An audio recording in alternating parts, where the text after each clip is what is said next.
How many of you know or have ever heard of a spiral bed? It's a small bed, very beautiful bed. The largest in size would be 15 centimeters. These beds are found in East Africa. One day, a forest caught fire, a huge fire. It was raging. Animals got out of the forest and stood by the edge of the forest, overwhelmed, worried, confused, except for this small spiral bed. The spiral bed said, I am going to do something about the fire. It quickly flew into the nearest stream, picked a drop of water, put it on the fire, and kept on doing that quickly without wasting any time. And all this time, all animals were staring at it. Some animals big like elephants, wondering what that little bed was doing. And one animal came forth and asked the spiral bed, hey, what do you think you're doing? Small as you are, do you think you can stop the fire? The spiral bed replied, I am doing the best I can. Like a raging forest in the story, our environment is on fire. There is evidence that due to huge and serious environmental degradation today, the Earth is in great danger. United Nations Intergovernmental Panel on Climate Change, which is a group of experts on environmental science, have already revealed data showing that the Earth is cracking because of huge and massive emission of pollutants into the atmosphere that have already affected the natural climate system. We are now experiencing the consequences of the pollution. Flooding, heavy rains, prolonged droughts that cause scarcity of water and food.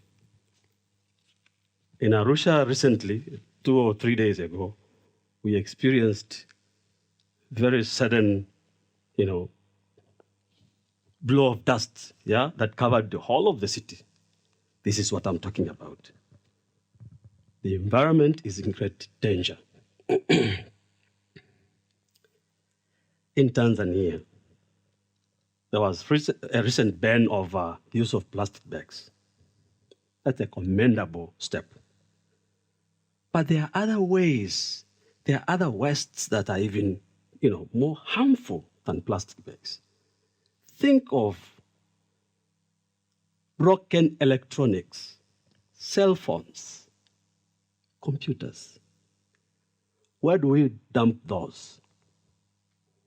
Think of plastic bottles that are littered all over. Our environment is dirty and unclean. Studies have also revealed that most cities in Tanzania do not have adequate sewage treatment facilities. And that causes discharge of harmful liquid waste into rivers, oceans, lakes. Very bad, eh? Do some of you know River Temi? River Temi is in Arusha. It cuts across the city. Think about that river. How is it? Dirty, very dirty. Littering, but encroachment as well. People have encroached the river, making it so easy to pollute. Industries are discharging solid waste into the river. Think about the users of that river downstream. Very dangerous. Our environment is on fire. Fortunately, luckily, some 10 years ago, Tanzania incorporated the right to clean, safe, and healthy environment into law when it enacted Environmental Management Act. Section 4, subsection 1 of that law states very clearly that every person living in Tanzania is entitled to live in a clean, safe, and healthy environment. That law also allows powers people to sue when the environment is polluted, when their surroundings are unclean, are made unclean by another person, by a company, by an organization. But to complement to that, Environmental Management Act establishes environmental management committees at all levels of government structures, from the sub-village level, Kitongoji, there's that committee, to the village, upward, Kijiji, ward, Kata, and if you're living in town, street there, in Kata, district, Wilaya, you will find this committee, municipal, and at the city level as well. These committees are established and are empowered to first investigate environmental pollution and order the polluters to clean if they find that there's pollution that is serious enough to implicate on the community. The committees are also empowered to resolve conflicts between individuals, companies, businesses, geared or coming out of environmental pollution, different disputes. And lastly, most importantly, these committees are empowered to institute cases against polluters. To enhance the work of these committees, the community is supposed to report polluting acts to these committees. You just need to locate where they are. If you're living in town, most probably at the street level. Offices of mtaa, you find them there.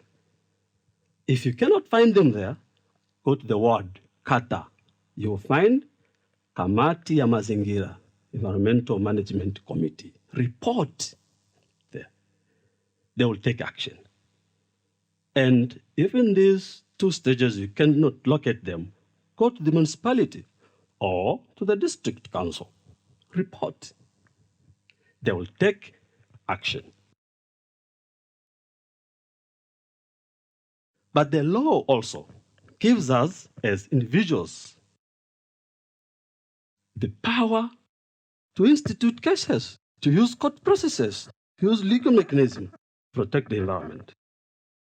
And this is what Joseph Casey did.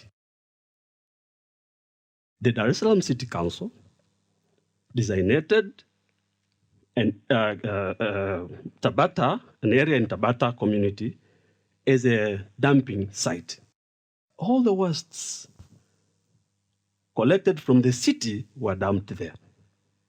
Now, Joseph Casey and a few others came out angry, and they went to the High Court and requested the High Court to order the Dar es Salaam City Council to stop the dumping, because that was endangering the community's life.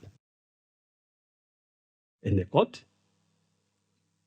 out of the reason that unclean environment endangers life, ordered the city council to stop dumping solid wastes at Tabata community, because that community was also designated as a residential area.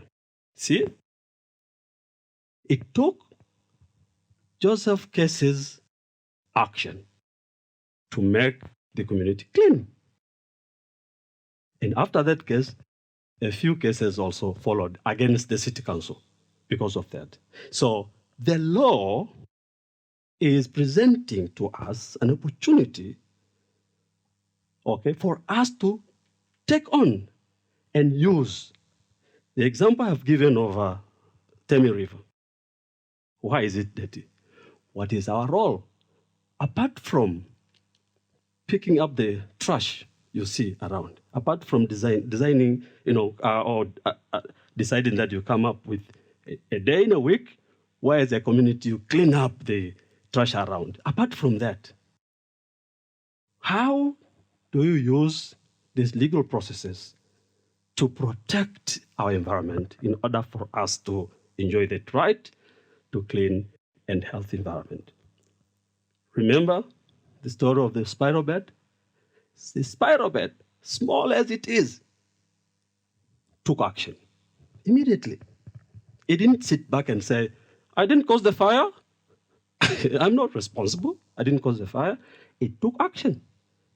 And later on persuaded, regardless of the discouragement, persuaded other animals to join the force.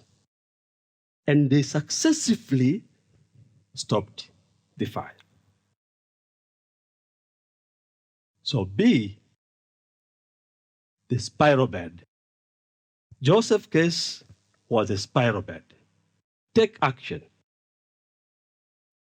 It can start with one person and joined by a few in the community, and their action may serve the community.